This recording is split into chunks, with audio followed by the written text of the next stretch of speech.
ان آیات میں اللہ تبارک و تعالی نے بنی اسرائیل کے ایک انتہائی غلط رویے کا ذکر فرمایا ہے۔ پیچھے فرمایا گیا تھا کہ ان سے یہ عہد لیا گیا تھا، میثاق لیا گیا تھا کہ جو کچھ بھی اللہ تبارک و تعالی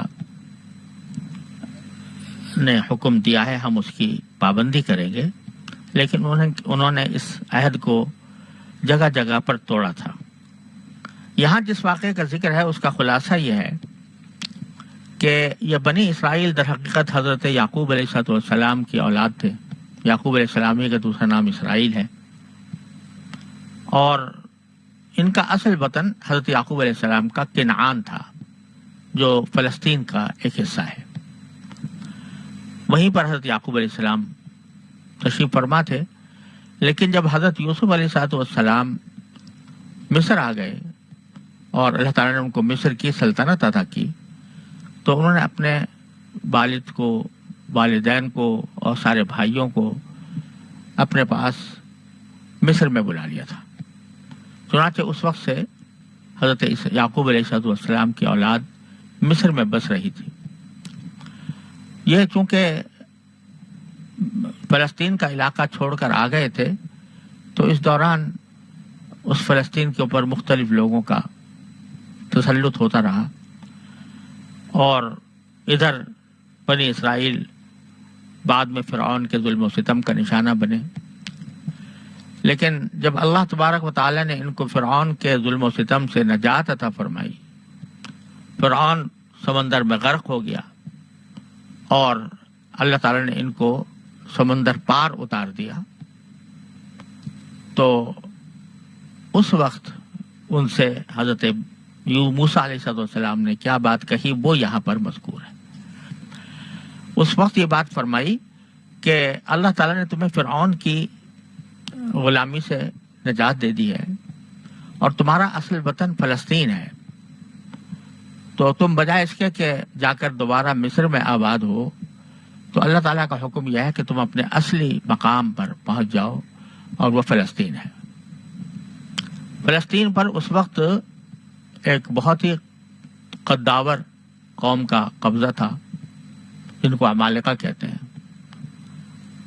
تو وہ بڑے بظاہر ڈیل ڈول میں بہت زبردست تھے، اور ان کے پاس جنگی ساز و سامان بھی کافی تھا۔ تو حالانکہ اللہ تبارک و تعالیٰ نے فرما دیا تھا کہ وہ زمین تمہارے لیے لکھ دی گئی ہے، اللہ تعالیٰ کی طرف سے یہ بات واضح فرما دی گئی تھی کہ وہ تمہارے لیے لکھ دی گئی ہے، یعنی وہ تمہیں مل کر رہے گی۔ تو لیکن تھوڑی سی ہمت کر کے تم اگر جا کر اس کو فتح کر لو گے تو وہ تمہارے قبضے میں آ جائے گی۔ مگر یہ بنی اسرائیل کے بیشتر لوگ، جن کی سرشت میں ایک نافرمانی پڑی ہوئی تھی، اللہ بچائے، تو انہوں نے کہا جی وہاں تو بہت طاقتور قوم رہتی ہے اور ہم ان کا مقابلہ نہیں کر سکتے، تو اگر ہم جب تک وہ وہاں موجود ہے ہم اندر نہیں جا سکتے۔ اب یہ بزدلی کا مظاہرہ کیا، حالانکہ اللہ تعالیٰ نے خوشخبری دے دی تھی کہ تمہاری ہے یہ زمین، تمہیں ملے گی، اس کے باوجود انہوں نے بزدلی دکھائی۔ لیکن حضرت موسیٰ علیہ السلام کے شاگردوں میں دو بزرگ تھے، ایک حضرت یوشع علیہ السلام اور ایک حضرت کالب علیہ السلام۔ یہ دونوں حضرت موسیٰ علیہ السلام کے بڑے برگزیدہ لوگوں میں سے تھے۔ تو انہوں نے اپنی قوم سے خطاب کر کے کہا کہ اللہ کے بندو، تم جو یہ ڈر رہے ہو، ایک مرتبہ کوشش تو کر کے دیکھو، اور جب اللہ تعالیٰ کہہ رہے ہیں کہ تمہارے لیے یہ زمین لکھ دی گئی ہے، تو تمہیں چاہیے کہ اس پر عمل کر کے ایک مرتبہ دروازے میں داخل تو ہو جاؤ، اور داخل ہو جاؤ گے تو انشاءاللہ اللہ تعالیٰ کی طرف سے فتح نصیب ہوگی، غالب ہو جاؤ گے تم۔ اس کے باوجود ان کی سرکشی میں فرق نہ آیا، یہاں تک کہہ دیا حضرت موسیٰ علیہ السلام سے کہ جی بات اچھی طرح سمجھ لیجیے، ہم تو کبھی جانے والے ہیں نہیں، انا لن ندخلها ابدا ما داموا فیہا، جب تک یہ عمالقہ وہاں پر موجود ہیں ہم تو وہاں پر جانے کا بالکل طے شدہ بات ہے کہ ہم نہیں جا سکتے۔ لہٰذا اگر آپ کو لڑنا ہے تو آپ اپنے اللہ کے ساتھ چلے جائیے اور جا کے لڑ لیجیے اپنے اللہ کے ساتھ مل کے. ہم تو یہ بیٹھے رہیں گے. نافرمانی کا اس سے بڑا مظاہرہ کیا ہو سکتا ہے کہ پیغمبر سے یہ کہا جائے کہ تم اور تمہارا اللہ جا کے لڑ لو. اب اللہ تبارک و تعالیٰ یعنی یہ موقع تھا جس میں کہ حضرت موسیٰ علیہ السلام کو جتنا بھی غصہ آتا کم تھا. حضرت موسیٰ علیہ السلام جتنا بھی ان کی مذمت فرماتے کم تھا.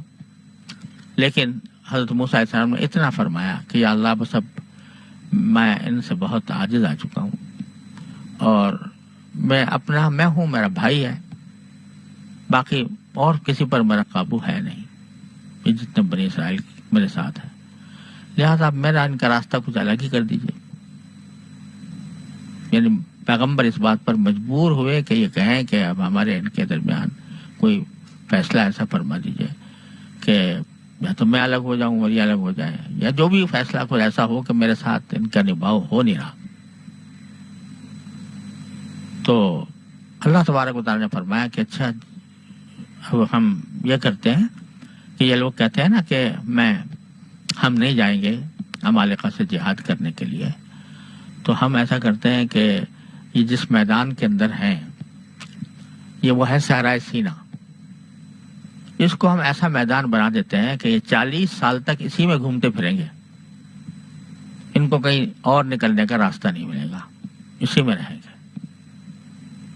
کیونکہ قرآن کریم میں فرمایا کہ وہ اس جگہ پر داخل ہوں گے کہ اس میدان میں رہیں گے اور سرگرداں پھرتے رہیں گے. تو اس لیے یتیہونا کا لفظ استعمال کیا کہ یتیہونا وہ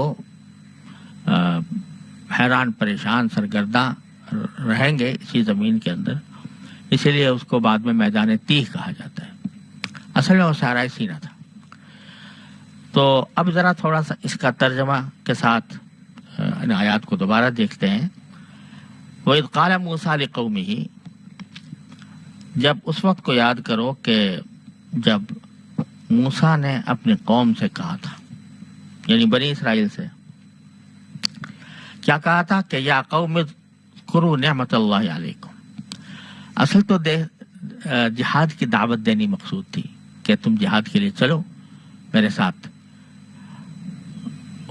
اس فلسطین کو آزاد کرانے کے لیے میرے ساتھ جہاد پر چلو.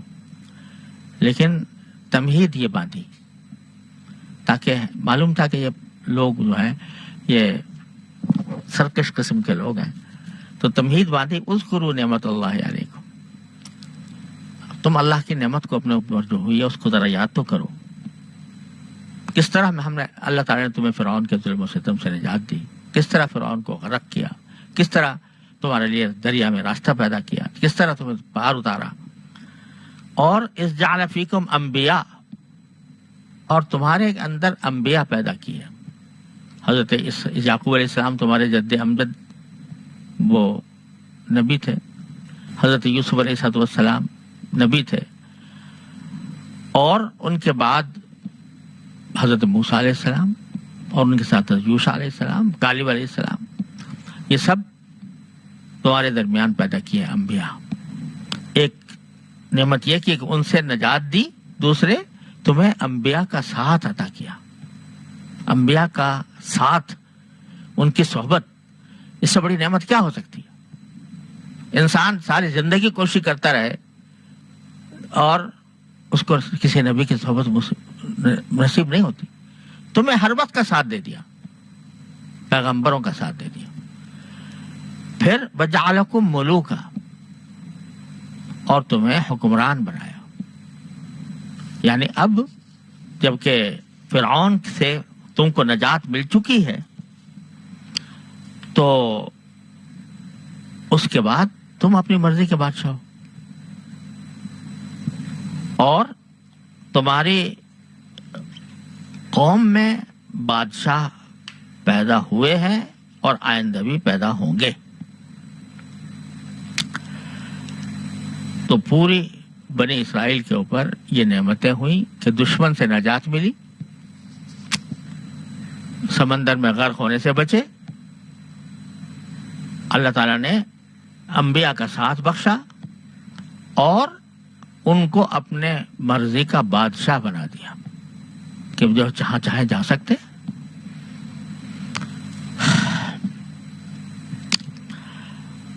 اور فرمایا کہ وَآتَاكُم مَّا لَمْ يُؤْتِ أَحَدًا مِّنَ الْعَالَمِينَ، اور تمہیں وہ چیزیں عطا فرمائی جو سارے دنیا جہان میں کسی کو بھی نہیں دی تھی اللہ نے. کیا چیزیں؟ کہ آج تک کسی کے لیے اللہ تعالیٰ نے سمندر نہیں پھاڑا تھا، تمہارے لیے پھاڑا. آج تک کسی کو اتنے زبردست جابر بادشاہ سے اتنی آسانی کے ساتھ نکالنے کا راستہ اللہ تعالیٰ نے پیدا نہیں کیا تھا کسی اور کے لیے، ہمارے لیے کیا. تو آتاکم ما لم یؤت احد من العالمین، اور فرمایا کہ یہ ساری تمہید بنانے کے بعد کہ اللہ تعالیٰ کی نعمتوں کو یاد کرو اور نعمتوں کی قدر کرو.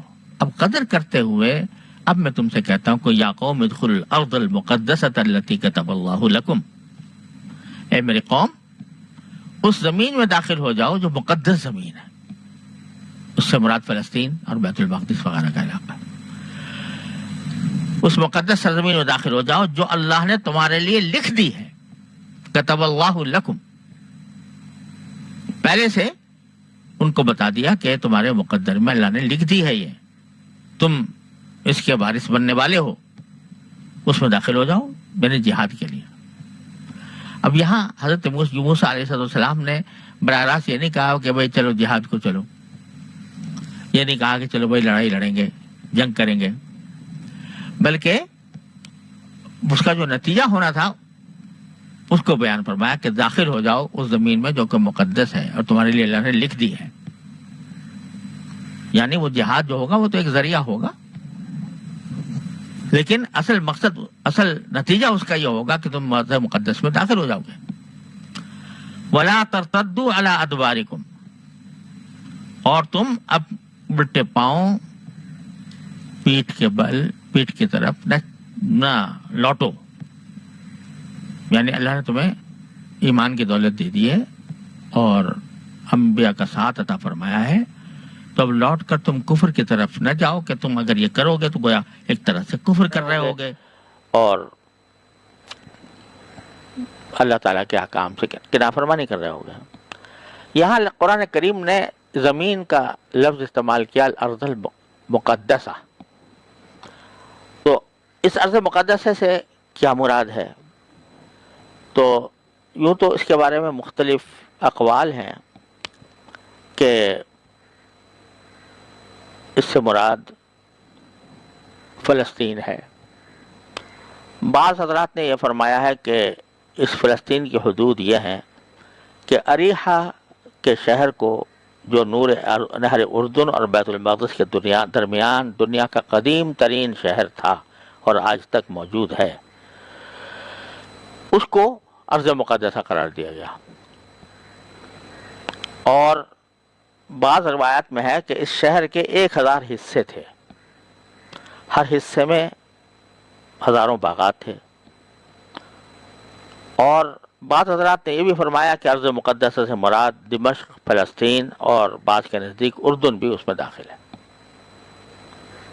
اور حضرت قتادہ فرماتے ہیں کہ ملک شام پورا ارض مقدس ہے.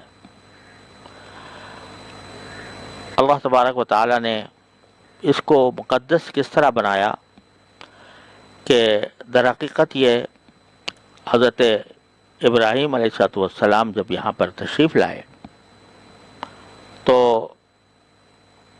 ایک روایت میں آتا ہے، تفسیر ابن کثیر وغیرہ میں مذکور ہے کہ اللہ تبارک و تعالی نے حضرت ابراہیم علیہ السلام سے یہ فرمایا تھا کہ ابراہیم یہاں سے آپ جہاں تک نظر ڈالو، جہاں تک آپ کی نظر پہنچے گی ہم نے اس کو ارض مقدس بنا دیا. یہ لبنان کے پہاڑ پر چڑھے ہوئے تھے حضرت ابراہیم علیہ السلام، اور اس وقت اس روایت کے مطابق اللہ تعالیٰ نے یہ فرمایا. تو در حقیقت اس ارض کو، جو اس زمین کو جو مقدس کہا گیا ہے، تو حضرت ابراہیم علیہ السلام کے یہ کئی عمل بھی ہو سکتا ہے جو اللہ تعالیٰ کے حکم سے کیا گیا. تو نظر دوڑائی جہاں تک گئی تو وہ ساری ارض مقدس بن گئی. اور دوسری وجہ یہ ہے کہ اس کو ارض مقدس قرار دینے کے بعد اللہ تبارک و تعالیٰ نے یہاں انبیاء کرام علیہ السلام کو پے در پے مبعوث فرمایا. ان انبیاء کرام کی تعداد بھی یقینی طور پر بتانا مشکل ہے. بعض حضرات نے فرمایا کہ 1000 انبیاء کرام تشریف لائے ہیں اس سرزمین. بعض نے اس سے زیادہ کی تعداد بیان کی ہے، بعض نے 1,00,000 کہی ہے. تو مختلف تعدادیں بیان کی ہیں، لیکن وہ سب اندازے ہیں، روایات ہیں. لیکن اللہ تعالیٰ ہی جانتے ہیں کہ کتنے انبیاء کرام آئے. چنانچہ حضرت موسیٰ علیہ السلام تو تھے ہی، اس کے بعد حضرت یوشع علیہ السلام، حضرت کالب علیہ السلام، حضرت حزقیل علیہ السلام، حضرت حزقیہ علیہ السلام، سارے انبیاء کرام بنی اسرائیل کے یہیں پر مبعوث ہوئے. اور پھر ہوا یہ تھا کہ بنی اسرائیل نے تو انکار کر دیا تھا. اس کے بعد اللہ تعالیٰ نے کہہ دیا تھا کہ 40 سال تک تم گھومتے پھرتے رہو یہاں. لیکن بعد میں جب حضرت موسیٰ علیہ السلام کی وفات بھی وہیں میدان طیب میں ہوئی، تو جب حضرت موسیٰ علیہ السلام کی وفات ہو گئی، پھر حضرت ہارون علیہ السلام کی بھی وفات ہو گئی، تو حضرت موسیٰ علیہ السلام کے جو شاگرد تھے حضرت یوشع علیہ السلام، اللہ تعالیٰ نے ان کو نبی بنایا اور انہوں نے جہاد شروع کیا فلسطین کے خلاف، فلسطین کے عمالقہ کے خلاف. اور بالآخر حضرت داؤد علیہ السلام کے ذریعے اللہ تعالیٰ نے وہ علاقہ فتح کرایا، جس کا ذکر پیچھے سورہ بقرہ میں گزر چکا ہے. تو بالآخر جا کر وہاں پر وہ آباد ہو گئے بنی اسرائیل، اور اس کے بعد پھر سارے انبیاء کرام وہاں پر تشریف لاتے رہے. تو اس لیے قرآن کریم جہاں اس زمین کا ذکر کرتا ہے تو کبھی ارض مقدسہ فرماتا ہے، کبھی الارض التی بارکنا حولہ فرمایا، اس سے زمین کو کہ اس پر اللہ تعالیٰ نے برکتیں نازل فرمائی ہیں. تو قالوا یا موسیٰ ان فیہا قوم جبارین، حضرت موسیٰ علیہ السلام کی دعوت کے جواب میں بنی اسرائیل نے کہا کہ اے موسیٰ، اس میں تو ایک ایسی قوم ہے جو بڑی زور آور ہے، بڑی طاقتور ہے، اور لن ندخلها حتی وإنا لن ندخلها حتی یخرجوا منها، ہم تو ہرگز داخل نہیں ہوں گے اس زمین میں جب تک کہ یہ لوگ نکل نہ جائیں اس سے. فإن یخرجوا منها فإنا داخلون، اب بڑے احسان کے طور پر فرما رہے ہیں کہ اگر وہ نکل جائیں گے تو بے شک ہم اس میں داخل ہو جائیں گے، بڑا احسان کریں گے کہ آپ کے حکم پہ عمل کر لیں گے اگر وہ نکل گئے تو. پھر فرماتے ہیں قال رجلان من الذین یخافون، اس پر جن لوگوں کے دل میں خدا کا خوف تھا ان میں سے 2 آدمیوں نے کہا. 2 آدمیوں میں سے مراد کون ہے؟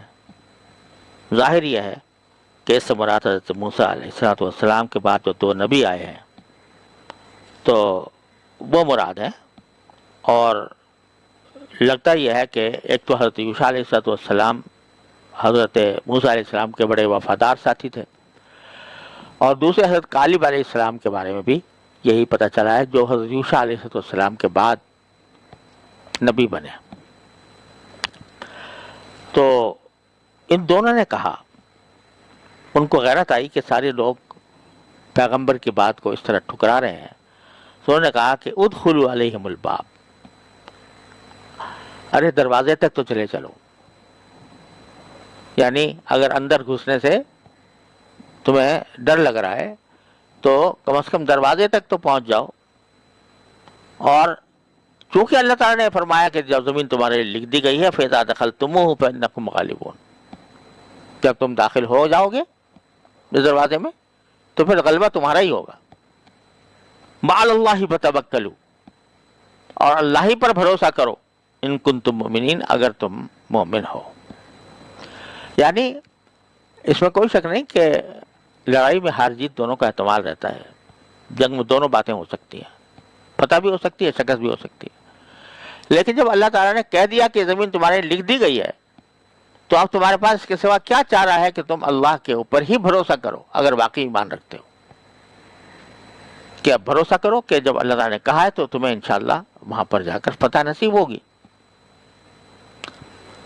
اور اس سے بڑا اطمینان کوئی اور کیا دلا سکتا ہے جو اللہ تعالیٰ نے دلا دیا؟ کسی بھی جنگ میں کوئی کسی کو اس طرح اطمینان نہیں دلایا کرتا، لیکن اللہ تعالیٰ نے اطمینان دلا دیا ہے تمہیں، تو کم از کم اس حالت میں تو بھروسہ کر لو اللہ تعالیٰ پر۔ تو اس کے جواب میں انہوں نے کہا یا موسیٰ انا لن ندخلها ابدا ما داموا فیہا، ہم نے تو طے کر رکھا ہے، ہم نے تہیہ کر لیا ہے اے موسیٰ کہ ہم تو اس جگہ ہرگز نہیں جائیں گے جب تک کہ یہ عمالقہ طاقتور قوم وہاں پر موجود ہے۔ فاذهب انت وربک، تو آپ چلے جائیے، آپ اپنا پروردگار کو ساتھ لے جائیے، فقاتلا، دونوں مل کر جنگ کر لیجیے، انا ہاہنا قاعدون، ہم تو یہیں بیٹھے۔ جب غزوہ بدر پیش آیا رسول کریم صلی اللہ علیہ وسلم کے عہد مبارک میں، تو نبی کریم صلی اللہ علیہ وسلم در حقیقت قریش کے ایک قافلے کی تلاش میں نکلے تھے۔ اس قافلے پر حملہ کرنے مقصود تھا، کیونکہ وہ قافلہ در حقیقت مکے کی دفاعی طاقت مضبوط کرنے کے لیے جا رہا تھا۔ اس لیے حضور اقدس صلی اللہ علیہ وسلم نے اس قافلے کے اوپر حملہ کیا، لیکن وہ قافلے تو نکل گیا، اور دوسری طرف سے ابو جہل ایک بہت بڑا لشکر جرار لے کر مدینہ منورہ پر حملہ آور ہو گیا۔ تو حضرت نبی کریم صلی اللہ علیہ وسلم نے اس وقت صحابہ کرام سے مشورہ کیا کہ ہم تو اس وقت ایک قافلے کے سلسلے میں آئے تھے، تو تعداد بھی بہت کم تھی، 313 ہیں، تو پہلی بات تو یہ ہے کہ اب بڑا لشکر آ رہا ہے، تو ہمیں کیا کرنا چاہیے؟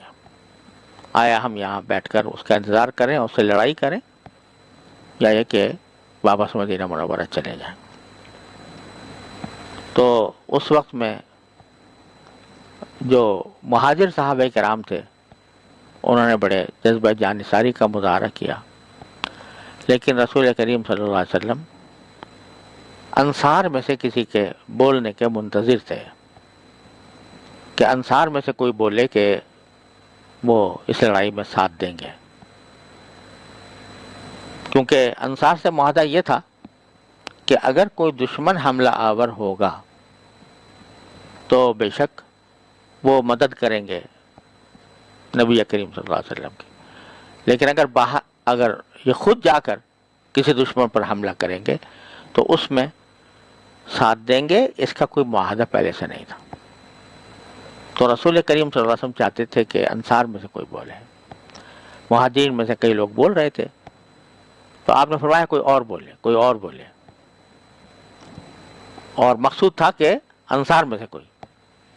تو اس موقع پر حضرت سعد کھڑے ہوئے اور انہوں نے یہ فرمایا کہ یا رسول اللہ، آپ نے ہم بنی اسرائیل کی طرح نہیں ہیں کہ آپ سے یہ کہہ دیں کہ اذهب انت وربک فقاتلا انا هاہنا قاعدون۔ آپ اگر ہم سے کہیں گے کہ ہم اپنی سواریوں کو سمندر میں اتار دیں تو سمندر میں اتار دیں گے، ہم یہ نہیں کہیں گے کہ اذهب انت وربک فقاتلا، کہ تم اور اللہ جا کر لڑ لو، ہم یہیں بیٹھے ہیں۔ بہرحال بنی اسرائیل نے یہ انتہائی گستاخانہ جواب دے دیا، تو اس پر حضرت موسیٰ علیہ السلام نے فرمایا ربی انی لا املک الا نفسی باقی، اے میرے پروردگار، میں کوئی قابو نہیں رکھتا مگر اپنی جان پر اور اپنے بھائی کی جان پر۔ فافرق بیننا وبین القوم الفاسقین، کہ ہمارے اور اس فاسق لوگوں کے درمیان تفریق کر دیجیے، ان کے راستے ہمارے راستے الگ کر دیجیے۔ حضرت عبداللہ بن عباس رضی اللہ تعالیٰ عنہ اس کی تفسیر میں فرماتے ہیں کہ اس کا مطلب یہ تھا کہ جس سزا کے یہ لوگ مستحق ہیں ان کو وہ سزا دے دی جائے، اور ہم دونوں جس صورتحال کے مستحق ہیں ہم کو وہ عطا فرما دیا جائے۔ تو اس پر اللہ تعالیٰ نے فرمایا فَإِنَّهَا مُحَرَّمَةٌ عَلَيْهِمْ 40 سنہ، یہ ارض مقدسہ ان پر حرام کر دی گئی ہے 40 سال تک، 40 سال تک یہ داخل نہیں ہو سکیں گے. یتیہون فی الارض، اور یہ بھی نہیں کہ ان کو کوئی اور وطن دے دیا جائے گا، یہ اسی زمین میں جہاں انہوں نے یہ گستاخانہ بات کہی ہے، یعنی صحرائے سینا، اسی میں یہ سر مارتے پھریں گے. فلا تأس علی القوم الفاسقین. اب چونکہ حضرت موسیٰ علیہ السلام بہرحال پیغمبر تھے، نبی تھے، کہہ تو دیا تھا کہ میرے اور ان کے درمیان تفریق کر دیجئے، لیکن پیغمبر اپنی امت کے اوپر مشفق بہت ہوتا ہے، اس سے زیادہ کوئی اور مشفق نہیں ہو سکتا. تو خیال تھا کہ جب ان کو یہ سزا دی جائے گی کہ یہ میدان تیہ میں گھومتے پھریں گے اور کہیں باہر نہیں نکل سکیں گے، تو شاید اس پر موسیٰ علیہ السلام کو افسوس ہوگا کہ میرے کہنے سے ان کو یہ سزا مل گئی. تو اللہ تعالیٰ نے یہ بھی فرما دیا آخر میں کہ فلا تأس علی القوم الفاسقین. تو اب ان نافرمانوں کے اوپر کوئی افسوس نہ کرنا، جو کچھ بھی ان کو حالات پیش آئیں. آپ پیغمبر ہو اور پیغمبر ہونے کی وجہ سے ہو سکتا ہے تمہارے دل میں کوئی نرم گوشہ پیدا ہو جائے اور ان پر ترس آنے لگے، تو اب ترس نہیں کھانا، کیونکہ ہم نے ان کو ان کی بدعمالیوں کی وجہ سے یہ سزا دے دی ہے. فلا تأس علی القوم الفاسقین. لہذا اس نافرمان قول کے اوپر آپ ترس نہ کھائیے گا. وصلی اللہ تعالی علی خیر خلقہ.